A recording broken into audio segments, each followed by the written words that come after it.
Olá, gente! Tem alguém por aí?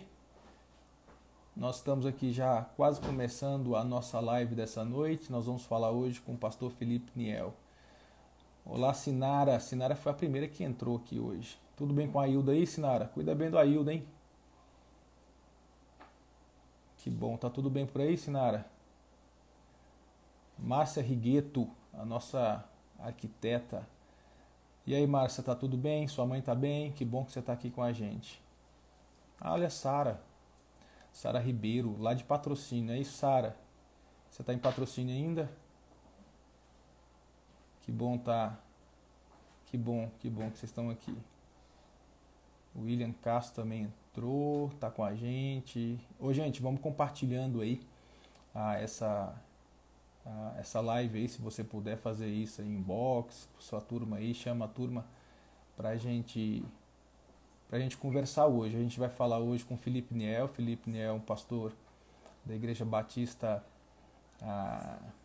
Vida Nova lá em Caldas Novas, e vai ser um papo bem legal, bem interessante.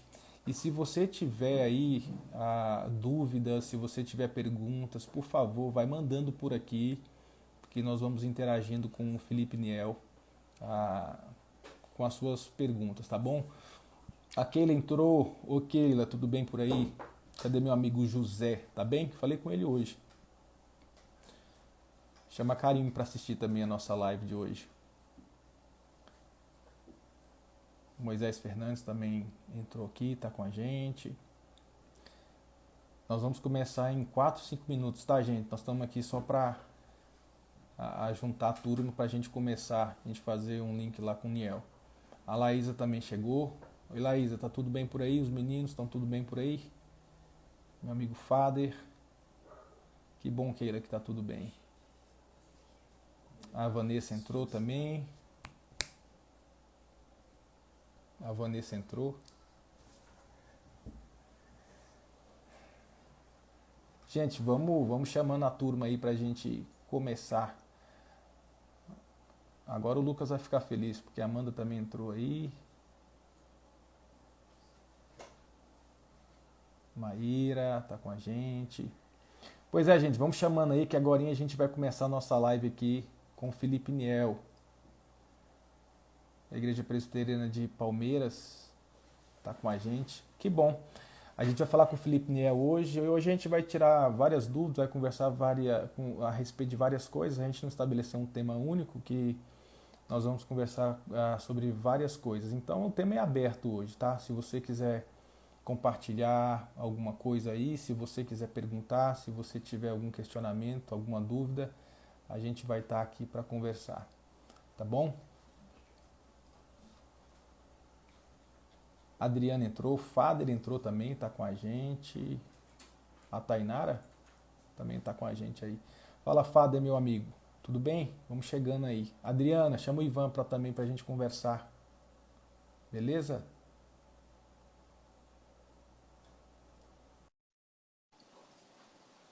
A Alessandra também está com a gente. Muito bom, gente. Vai chamando a turma aí para a gente começar a nossa live. O Niel já está quase chegando. Na verdade, já aí o Niel. O Niel chegou. E aí, meu amigo, tudo bem? E aí, Niel, como é que você tá, cara? Tudo bom, reverendo, graças a Deus, na graça de Deus. Que bom. Eu estou muito, muito feliz mesmo de poder conversar com você hoje aqui. Obrigado por aceitar o nosso convite para esse bate-papo aqui. Então, gente, você que está chegando aí, talvez, é bem possível que você já conheça o Niel. O Niel é figura carimbada já.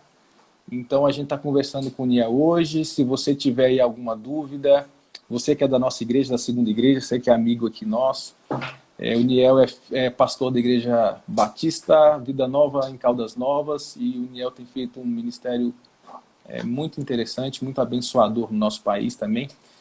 E agorinha mesmo o Niel vai falar um pouquinho sobre o ministério dele, um pouquinho para a gente começar. Então vai chegando aí, vai convidando a turma para a gente já começar a nossa conversa. Niel, como é que estão as coisas aí, cara? E aí, como é que tá a quarentena?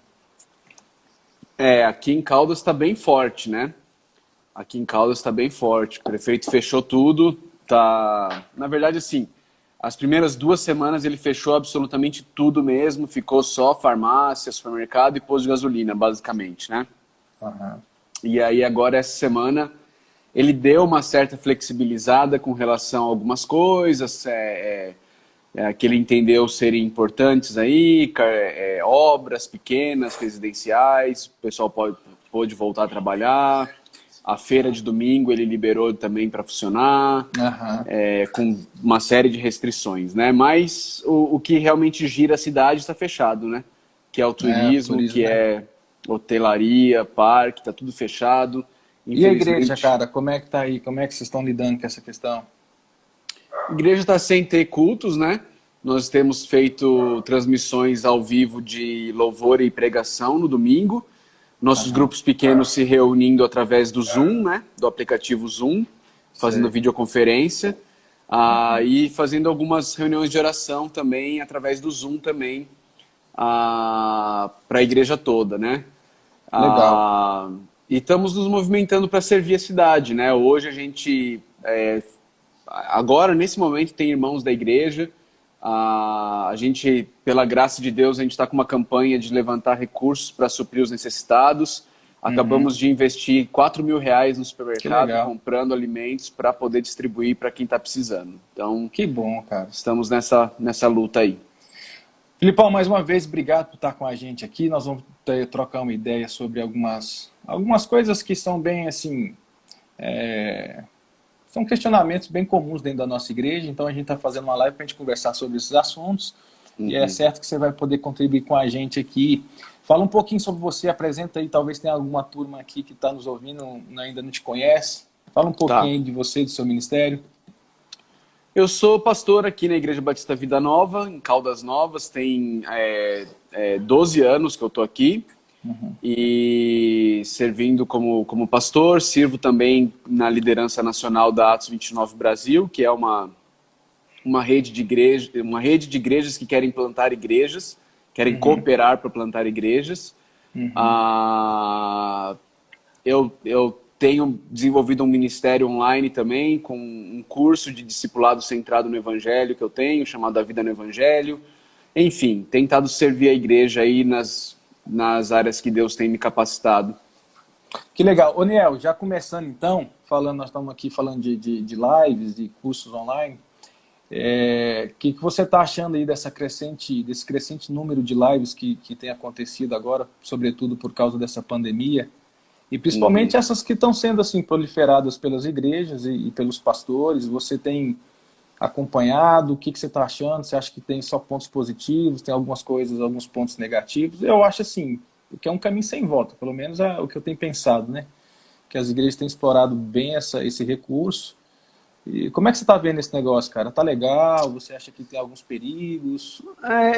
Eu sempre fui um entusiasta das redes sociais, né? Eu acho que a rede social ela é a praça de antigamente, né? E aí, do mesmo jeito que a igreja que queria estar na praça, fazendo eventos, né? Pensando nas cidades do interior, sempre tinha, né?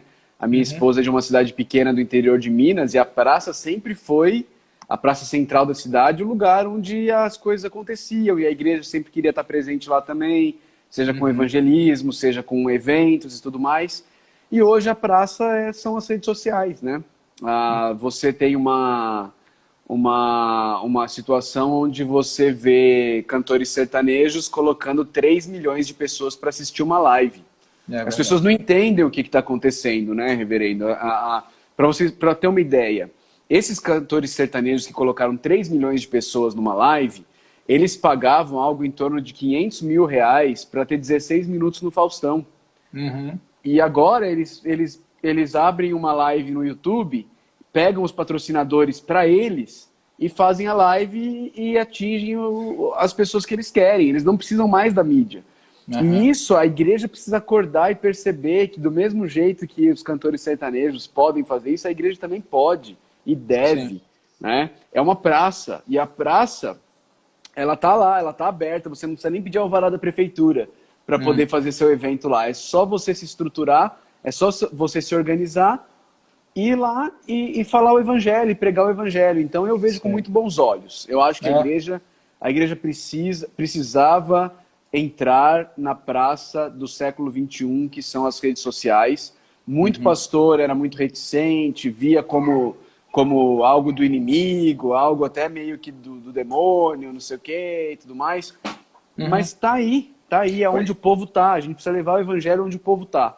Essa semana eu vi uma discussão nas redes sociais mesmo a respeito assim, do conteúdo e da qualidade, né? Você acha que nós deveríamos investir mesmo ainda não tendo tanta qualidade? Você acha que nós tínhamos que segurar um pouco? Como é que é isso? É qualidade de produção, você está falando, né? Produção e qualidade mesmo no conteúdo, né? Porque o conteúdo, bom, se você não tem conteúdo no púlpito, você não vai ter conteúdo nas redes sociais, não tem jeito, né?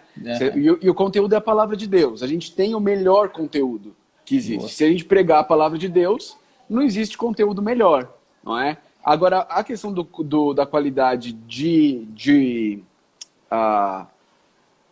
ferramenta, como é que tá me surgindo a palavra? Qualidade de organização, de apresentação, vamos dizer assim. A gente não tem que se preocupar com isso. A gente não é esse o nosso diferencial. Se a gente for querer competir, nós nunca vamos chegar, gente. Né, não vamos, não adianta. Nós não temos o recurso para isso. Mas a gente tá...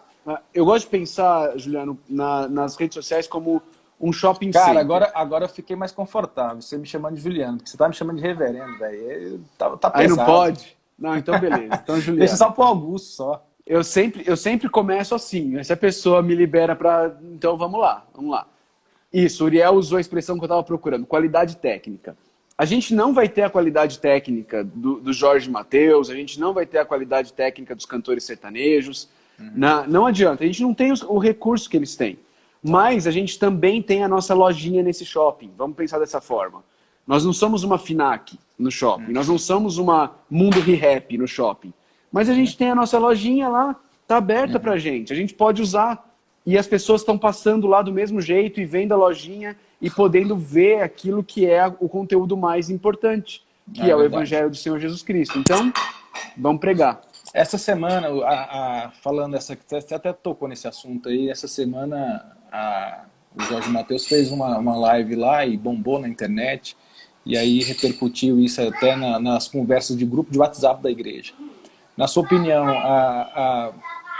cristão assistir, compartilhar nas redes sociais, o que você pensa a respeito? Você acha que é legal? Você acha que não dá? Como é que você está encarando essa questão? Então, para ser muito sincero, eu não conheço as músicas deles. Eu não tenho, se você falar assim, conhece alguma música? Não, eu não sei mesmo, nada, zero. Eu não sei nenhuma música do Jorge Mateus, daquele outro, do Gustavo Lima, que fez também, não conheço. De fato, eu não conheço. Então, eu não sei se essas músicas, elas levam para algo que vai contra a palavra de Deus. Acho provável. O sertanejo universitário, ele tende a ser um sertanejo que fala de muita imoralidade sexual e tudo mais, né? Diferente do sertanejo raiz, que era mais uma dor de cotovelo, mais uma tristeza porque a amada se foi, né? O sertanejo universitário não tem muita tristeza, não. Ele é o cara que pegou a mulher do sertanejo raiz, né? Normalmente é isso. Então, assim... Eu acho que tudo a gente tem que julgar à luz da palavra. Se o que eles estão propondo lá e cantando e ensinando, porque cada música é um ensinamento, vai contra a palavra de Deus, não faz muito sentido a gente assistir nem compartilhar, né? A gente tem que ter esse critério de entender que se o que está sendo pregado ali na música vai contra a palavra de Deus, olha lá. Alguém escreveu aqui, a maioria das músicas aborda bebedeira e sexo. Então, não faz muito sentido, né? Mas tem uma outra Adriana música é minha ovelha legal. Aqui, mas ela só ouve dizer. Ela ouviu dizer, ela estava no ônibus, e aí tocou a música. Tocou no ônibus que ela estava andando. É isso mesmo.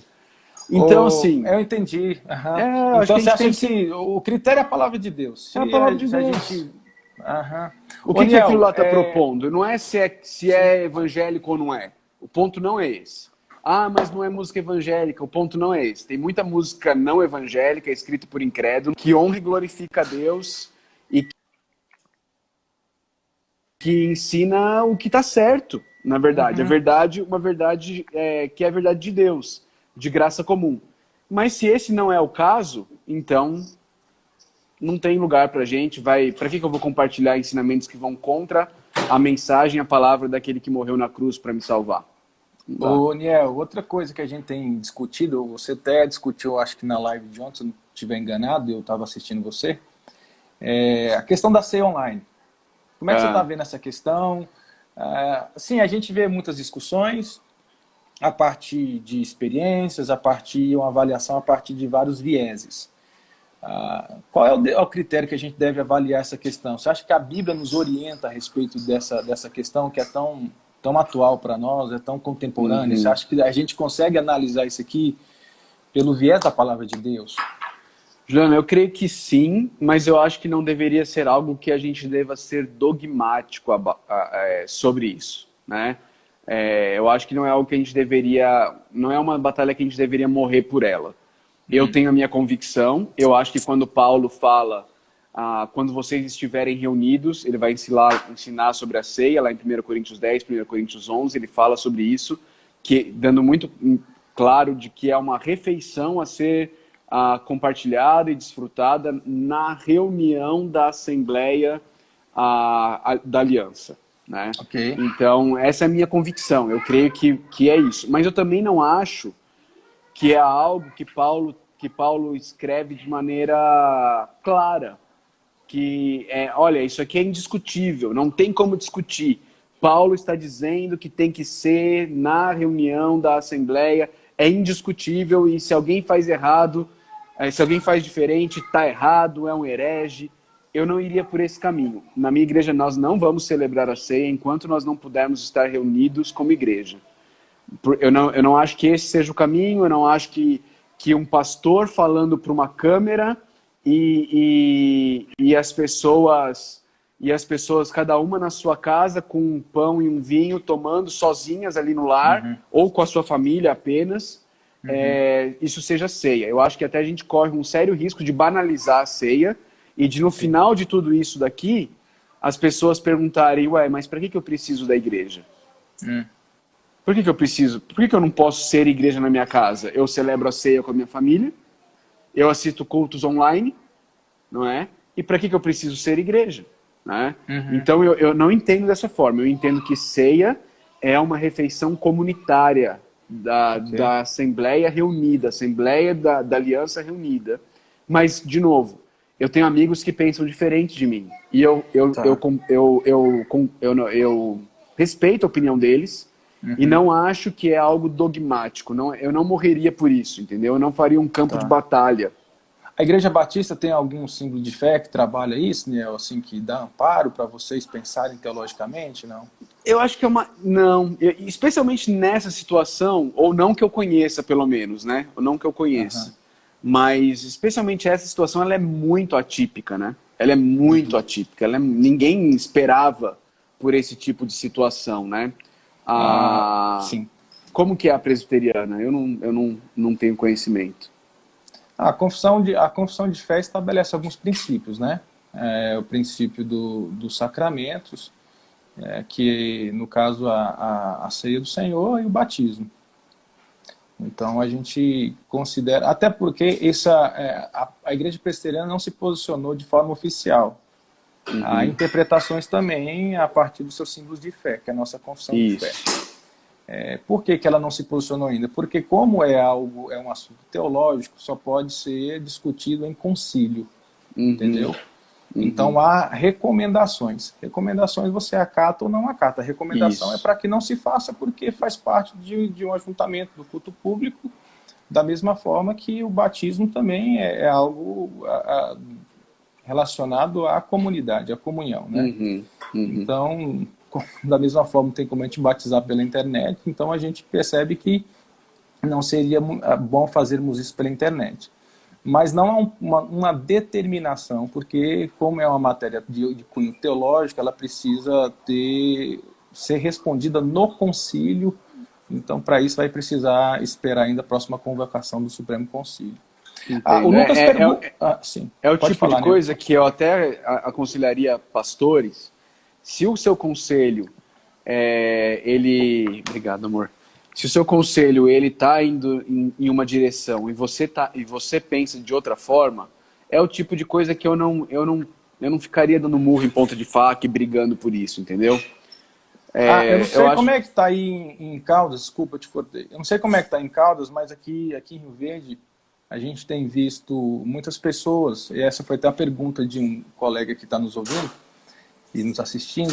O que você acha dessas pessoas que estão pelas ruas, levantando as suas mãos, intercedendo aí pelas ruas? Você acha válido? Como é que você analisa essa questão? Isso é um equívoco, né? É uma ideia de que da guerra territorial, né? Uhum. Isso é muito fruto de uma teologia equivocada que acha que nós vamos declarar que tal ponto da cidade é do Senhor Jesus e tudo mais, né? Isso aqui em Caldas já era comum antes, as pessoas nas entradas da cidade orando e não sei o que e tal. E é fruto de um equívoco de que não entende que não existe, como disse Abraham Kuyper, né? Não existe nenhum Aham. centímetro quadrado no universo que já não seja de Jesus. E aí as pessoas às vezes vão orar colocando a mão na igreja, aí É. confunde tudo, acha que aquilo Do lá é o demônio templo. territorial, tá? É Ô, Niel, complicado. você está falando, você está dando um curso aí sobre a vida no Evangelho, cara, e eu queria conversar com você também a respeito disso. O que é o Evangelho, cara? Porque assim, eu estou pegando a partir da experiência, tá? Da experiência de pastor. Você acha que o problema atual de muitos crentes é a falta do conhecimento do Evangelho? Ou é a dificuldade que, aí nós nos incluímos, eu me incluo, ou é a dificuldade de nós aplicarmos esse evangelho na vida prática? É um problema de conhecimento ou é um problema de aplicação? Deixa eu tentar dar um exemplo para você, se melhora ou piora, mas a questão é a seguinte.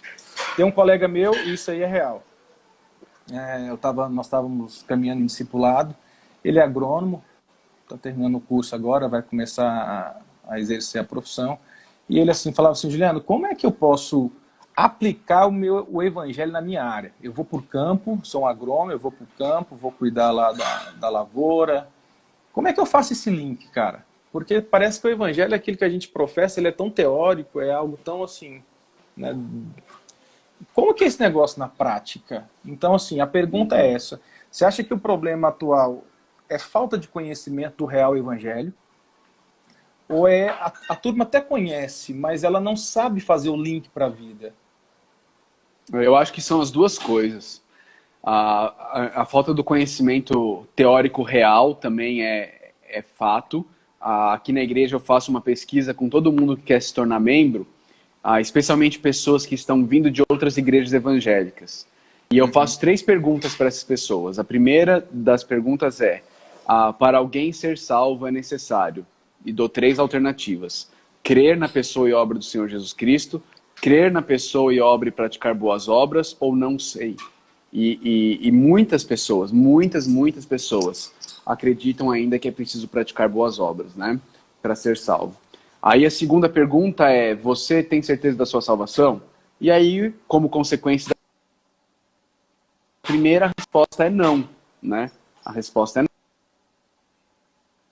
Não tem, porque se depende de boas obras, Uhum. ela não tem como ter certeza da salvação. Em o verdadeiro evangelho. Mas eu também creio que existe o problema de não saber aplicar o evangelho ao dia a dia, né? Então, eu creio, Juliano, que a maneira melhor da gente explicar o evangelho é indo por aquelas 4 cenas do evangelho: criação, queda, redenção e restauração, né? Deus é um Deus criador dos céus e da terra, ele criou todas as coisas eram boas, ele criou o Uhum. homem à sua imagem e semelhança para governar a terra, subjugar a terra.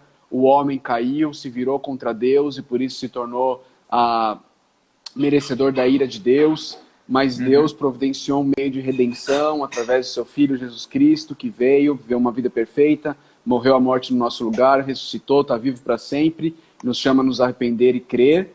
E, por último, Deus irá fazer novas todas as coisas, né? Novos céus e nova terra, restauração ou glorificação. E aí, como é que eu aplico isso à minha vida no campo, por exemplo, esse seu amigo, né? Como é que eu aplico Uhum. isso? Bom, se eu creio que Deus é o Criador e Ele criou todas as coisas, inclusive o campo, e ele me colocou como ser humano para subjugar a terra, para dominar a terra e fazer a terra produzir, à medida que ele está fazendo a terra produzir, ele está sendo um agente de Deus ali no campo.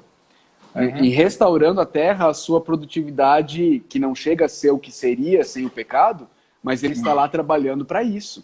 Nesse projeto de levantar e fazer a terra produzir, dar frutos, que era o plano original de Deus. Só que agora vai ser por meio de dor, vai ser por meio de suor, que é fruto da queda. E ele vai entender isso. E aí ele vai lembrar que um dia Jesus Cristo fará novas todas as coisas. Não é? Entendi. E quando Jesus Cristo fizer novas todas as coisas, novos céus e nova terra, ele vai continuar plantando, ele vai continuar colhendo, só que aí sem a presença do pecado na colheita. O campo, na verdade, o campo é um dos lugares melhores de você ver o evangelho, né? Porque você vê ali como se perdem as coisas no campo por causa do pecado. Se não fosse o pecado, a colheita ia ser exponencial. Ninguém ia perder colheita, ninguém ia ter problema de praga, nem nada disso. Você acha que a gente tem uma dificuldade teológica se a gente parar na criação, queda e redenção? Você acha que a gente precisa dessa consumação no final aí? Então, eu creio que ela vai acontecer, né? Deus vai fazer novas todas as coisas. Isso é parte do evangelho, né? Isso é parte da boa notícia que a gente tem, né? O Weber Júnior fala sobre... Ele para, às vezes, na restauração, na redenção, e ele fala que não é papel nosso entrar na restauração, né? Que a restauração é obra de Deus. E é lógico que, em última análise, é mesmo. Nós não vamos restaurar nada. Nós não vamos restaurar. Quem vai restaurar é o Senhor Deus, né? Mas eu creio, sim, que enquanto estamos aqui na Terra, trabalhamos com esse propósito, mesmo sabendo que não queremos alcançá-lo. Trabalhamos para fazer a terra produzir mais e assim por diante. O Toledo, que é nosso amigo aqui, está perguntando assim, pastor, o que você acha dessa convocação do presidente da República para o jejum e oração? Você acha que a gente teria que aderir a essa convocação? É algo mais político? Acho que é relevante fazer isso? Como é que a gente lida com essa questão? Então, é importante pensar o contexto em que isso aconteceu, né? Não sei se vocês chegaram a ver o vídeo dele. O vídeo é um vídeo curtinho, bem rápido. Ele fala assim, e você que crê em Deus, vamos fazer jejum aí domingo, tal, não sei o quê. Mas o contexto em que isso acontece é a porta do Palácio do Planalto, onde ele muitas vezes, pela manhã e à noite, tem parado para falar com apoiadores. E se você assistir às lives dele, falando com esses apoiadores, aquilo ali é uma idolatria escancarada, né? Escancarada. Você tem ali um monte de evangélico e de católico falando para ele, Bolsonaro, você é o nosso Davi, Bolsonaro, você é o representante que Deus trouxe para salvar a nossa nação, e frases extremamente idólatras ali. E aqui, Juliano, eu tô falando a partir de um ponto de alguém que votou no presidente atual. Votei nele, primeiro e segundo turno, sou eleitor dele, mas enxergo com muito receio e muita tristeza a idolatria que especialmente os pentecostais e neopentecostais têm tido com o nosso presidente. Né? E aí, quando ele chama esse jejum, que foi um negócio rápido, ele falou ali, não foi um negócio, ele fez em rede nacional, chamando as igrejas a jejuar. Ele falou 10, 15, 20 segundos. Esses líderes dessas igrejas neopentecostais pegam isso e aí trazem para uma grande campanha, politizando a situação e com uma teologia completamente equivocada de jejum, né?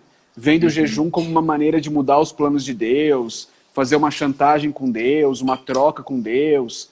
Mas como disse o Carson, né? Como é que você faz troca com alguém que não precisa de nada? Você não tem como trocar nada com alguém que não precisa de nada. Não tem como. Deus é Senhor do universo. Pegando esse link seu aí, Niel, desculpa, eu te cortei de novo, cara. Tô dando eu falo demais, né? Não, é porque tá dando um delayzinho, rapaz. O problema é o delay. Deixa eu te falar, pegando esse gancho aí que você tava começando a entrar na soberania, então não quero perder esse gancho, deixa eu trazer para cá. A Covid é uma manifestação do juízo de Deus para as nossas nações aí, ou o que Deus tem a ver com esse negócio, cara? Bom, Deus tem tudo a ver com esse negócio. tudo a ver com esse negócio, porque ele continua sentado no trono, reinando soberanamente, né? Então, tudo que acontece em nossas vidas, Deus tem tudo a ver com isso. Agora, é juízo de Deus? Eu não sei. Eu não sei, sinceramente, eu acho que se alguém disser que sabe, eu acho que está enganado, né? Porque não existe, não dá para pegar os textos do Antigo Testamento, lá de Isaías, e aplicar para essa situação atual e dizer, olha, o profeta Isaías estava profetizando o coronavírus. Não, não estava. Não estava profetizando o coronavírus. É sinal de que nós estamos vivendo os últimos tempos. Nós estamos vivendo os últimos tempos desde o apóstolo Paulo. Né? A gente está vivendo os últimos tempos desde o apóstolo Paulo.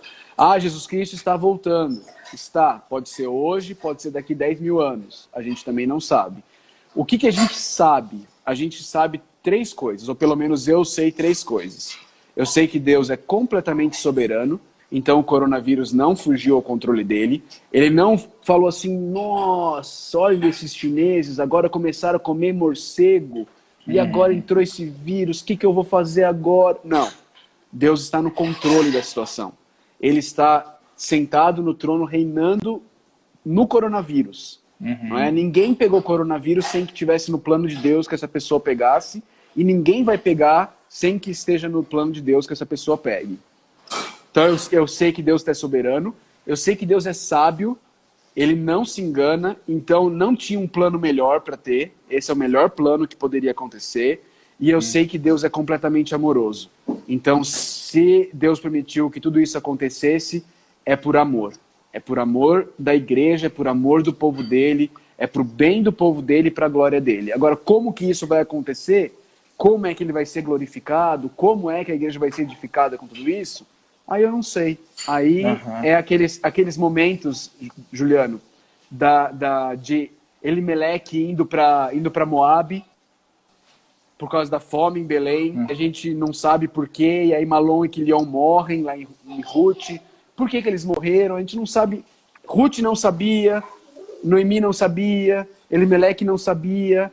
Hoje a gente sabe, a gente vê Deus orquestrando todo um plano para poder fazer com que Ruth e Boaz se casassem e o rei Davi nascesse, basicamente, né? Para que viesse a linhagem do Messias. Mas eles, na época, não sabiam. Esther não sabia. Quando ela fala assim, olha, jejuem por mim e eu vou na presença do rei, e se eu perecer, que eu pereça. Ela não sabia o que estava acontecendo, mas Deus estava usando. Ô, Niel, deixa eu só falar com a turma que está nos assistindo aí. Gente, a gente vai... Aguenta mais uns 10 minutos aí a gente conversando aqui. Se tiver alguma pergunta aí, aproveita o Niel aí para responder para a gente. Podemos continuar aqui mais 10 minutinhos? Pode ser, Niel? Pode ser sim. Niel, é o seguinte, cara, falando mais agora sobre uma questão ética. Os empresários crentes, nós temos aí espalhados aí pelo nosso país, pelas igrejas evangélicas aí, como é que ele deve lidar com essa questão ética do nosso tempo? Cara, o empresário, ele é vetado de abrir a sua empresa por conta de um decreto estadual ou municipal que seja, mas aí ele precisa ganhar o dele, né? Precisa salvar o pão dele.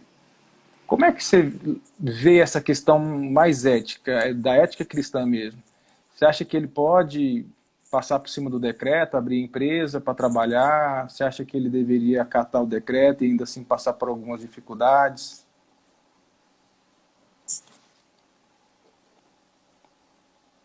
Está conseguindo me ouvir? Oi, Niel. Está ouvindo?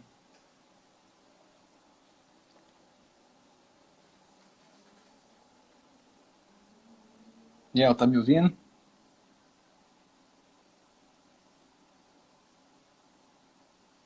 Eu também não consigo te ouvir. Ele caiu. Vou voltar. Eu não te ouço. Ele também não está ouvindo. Nós não está ouvindo.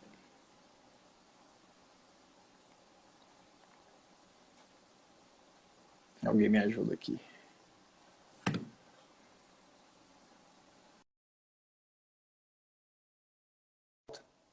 É isso? Aí, ele já fez isso.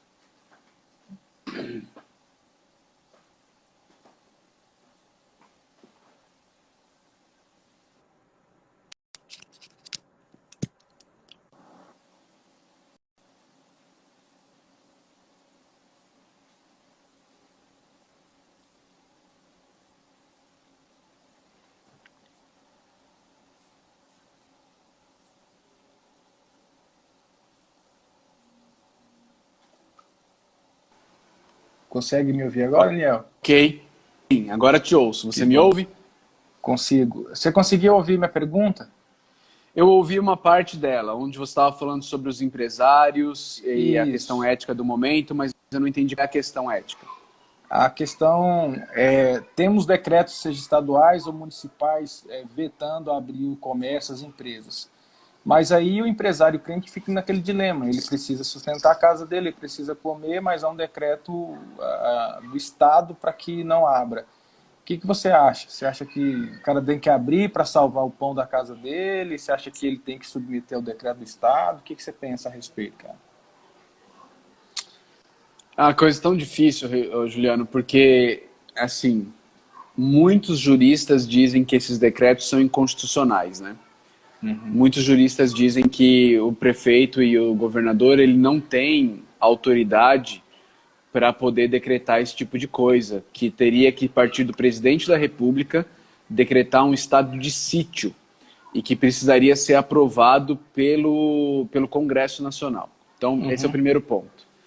Agora, ir contra esses decretos nesse momento, eu acho que causaria mais prejuízo, inclusive financeiro, Uhum. a esses empresários do que solucionaria o problema. Porque, Uhum. primeiro que existe uma percepção, não sei se total, mas de uma boa parte da população, de que é necessário fechar. Então, a população realmente viria com maus olhos esse empresário abrindo o negócio dele.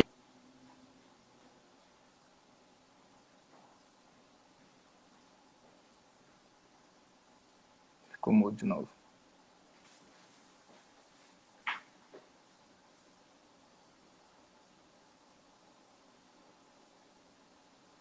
Oi, Niel, você tá me ouvindo, cara?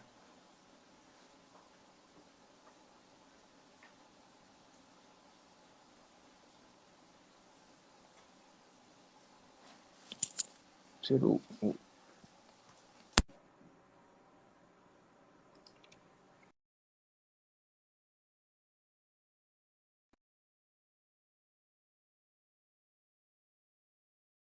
Tá me ouvindo?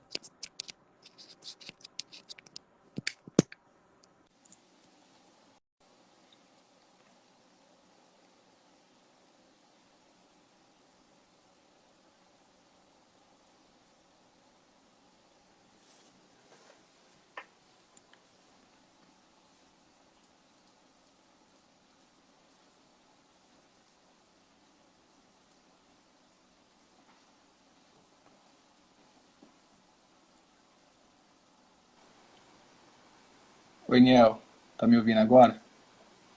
Tô ouvindo, tô ouvindo. Beleza, pode continuar, que a turma tava te ouvindo aqui, tá perguntando no final da sua resposta. Tá.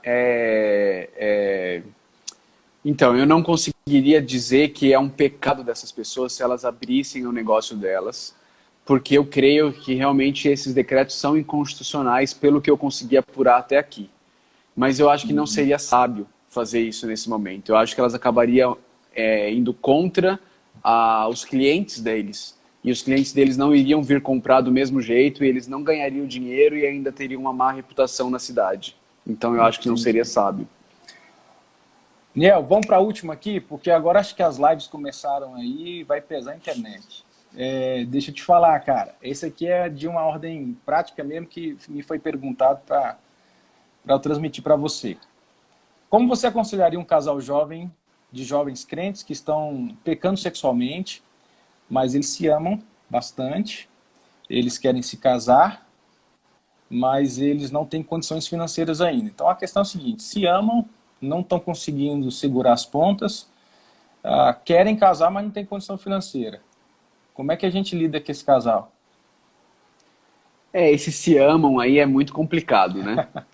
É porque o pessoal tem a definição de se amam de Hollywood, né? Ah, a gente tem um friozinho na barriga, a gente gosta de estar junto, a gente tem desejos sexuais um pelo outro, e aí a gente tá nessa situação. Porque quando a gente define amor como a disposição de servir aquela pessoa e de se sacrificar por ela, é difícil pensar num jovem aí que está tendo relações com essa moça e diz que a ama, né? Porque ele não está respeitando, ele não está sendo leal com ela, ele está errado, ele está em pecado, né? Ele está em pecado.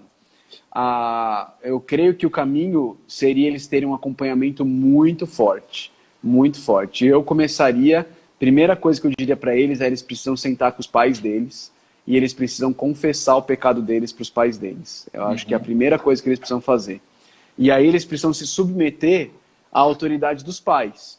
Talvez os pais virem para eles e falem assim, não, se vocês não estão conseguindo segurar a onda, então vocês não devem continuar juntos. Vocês devem se separar e aí o dia que vocês tiverem condições de casar, aí vocês voltam. O problema, Juliana, é que eu vejo que as pessoas não entendem nem o que é namoro. Elas acham que namoro é ficar indo, enfim, ficar se pegando aí, né, indefinidamente, sem um plano, sem um propósito, sem um objetivo, simplesmente ficar nessa situação aí por 2, 3, 4, 5 anos, e aí é inevitável que essas pessoas vão cair. Não tem muito para onde correr, né? Agora, se você entende namoro como uma praga, para mim, namoro é uma praga. Você tem que acabar com ela o quanto antes. Então, como é que você faz isso? Qual é o seu objetivo no namoro? Responder uma pergunta. Eu quero passar o resto da minha vida numa aliança conjugal com essa pessoa? Eu tenho que responder essa pergunta. E isso, em alguns meses, você já consegue responder. Tendo respondido essa pergunta, aí você precisa acabar com o namoro. Se você respondeu sim, você acaba com o namoro casando. Se você respondeu não, você acaba com o namoro terminando o namoro. Se não é essa pessoa, então segue a vida, cara. E eu vejo as pessoas também querendo casar com apartamento, querendo casar, eu já tenho meu apartamento, meu carro. Cara, nossos pais não foram assim, cara. Nossos pais estavam lá ralando, trabalhando na roça, ganhando um pouquinho por mês, mas eles amavam um ao outro, eles queriam edificar uma família. Verdade. Então eles honravam um ao outro e com o pouquinho que eles tinham, eles se juntavam e casavam. Mas agora não, é depois que eu terminar a faculdade, que eu passar naquele concurso. E aí o cara vai colocando uma lista de necessidades, entre aspas, imensa, que para ele casar, realmente, aí ele tem que estar ganhando 10 pau por mês e aí não vai casar nunca, né? Niel, qual é o maior desafio da igreja aí, evangélica nos próximos 10 anos? Terminamos com essa. Eita, essa daí... eu acho que o maior desafio da igreja evangélica sempre foi e sempre vai ser permanecer fiel às escrituras. Eu acho que esse é o nosso desafio, porque as pressões vêm, né? E cada hora o mundo inventa uma pressão nova, e aí a gente tem que se manter fiel a isso. Se manter fiel às escrituras, apesar das pressões que vão vir. E quais vão ser as pressões, eu não sei, porque elas mudam toda hora. Mas elas vêm. Se a gente pensar que a igreja evangélica brasileira tende a ser um reflexo tardio da igreja evangélica americana, a gente tende a caminhar para uma igreja que é julgada e chamada de irrelevante porque não abraça as causas do mundo. Né? E aí nós vamos ter que ser fiéis, entendendo que o mundo não pode determinar a nossa agenda, mas quem determina a nossa agenda é o próprio Senhor Jesus Cristo e a própria palavra. Então eu acho que esse pós-cristianismo aí, onde o mundo olha para a igreja e fala, não, vocês não têm lugar na vida pública, vocês são irrelevantes, e aí a gente vai ter que definir se a gente quer ser chamado de relevante pelo mundo ou de fiéis por Deus. Boa. Ô, Niel, cara, foi muito bom conversar com você. Eu vou liberar você aí para cuidar da sua família aí. E obrigado mesmo, foi muito bom conversar com você, a sua disponibilidade em nos abrir para essa conversa aqui. Queria dizer para você que seu ministério é extremamente relevante e importante para nós, ver você crescendo, desenvolvendo os ministérios que Deus tem colocado sobre você e fazer parte dessa geração nova de pastores, né? Que Deus nos dê graça para manter o nosso coração amando a Cristo, amando a Igreja de Jesus e trabalhando na propagação do Evangelho. Queria dizer para você que você tem sido um referencial também e um exemplo para mim, como um jovem pastor aí, nessa jornada pastoral ministerial. Tá bom? Que Deus abençoe ricamente a sua vida, o seu ministério, a sua igreja em Caldas e as frentes ministeriais que você tem desenvolvido aí. Tá bom, Niel? Amém, Juliano. Obrigado, meu amigo. Uma alegria poder participar aqui com você. Tenho muitos amigos que são suas ovelhas, né? Pessoal que vem servir aqui como voluntário na Palavra da Vida. E é uma alegria. Ainda vai dar certo de eu estar com vocês aí, se Deus quiser, conhecer essa cidade de Rio Verde. Vai ser legal. E a Segunda Presbiteriana. E dizer, pessoal, que se alguém tiver interesse, www.avidanoevangelho.com.br. Você pode conhecer mais sobre esse curso. E todo dia, às 22 horas, eu estou aqui no meu Instagram fazendo uma live também, buscando trazer encorajamento para as pessoas nesse tempo de crise. Que tá bom? legal. Hoje ainda tem? Hoje tem, 22 horas. Vamos estar junto aqui. Beleza, Niel? Forte abraço. Obrigado, cara. Um abração, Deus abençoe.